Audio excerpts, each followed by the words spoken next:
మీ కళ్ళలో ఒకటి మిగతా కంటితో పోలిస్తే వేరే దిశలో చూస్తుందా?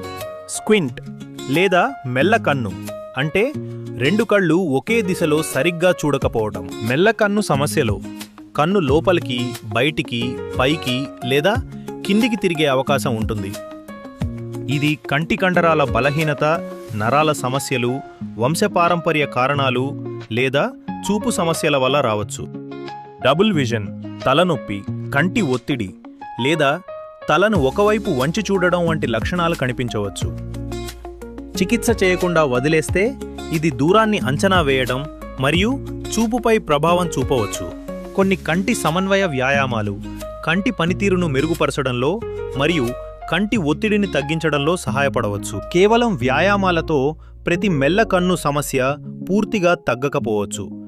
సరైన కంటి పరీక్ష చాలా ముఖ్యం. మెల్ల కన్ను లక్షణాలు కనిపిస్తున్నాయా? ఈరోజే doctor Naveen super speciality eye హాస్పిటల్లో కంటి పరీక్ష చేయించుకోండి.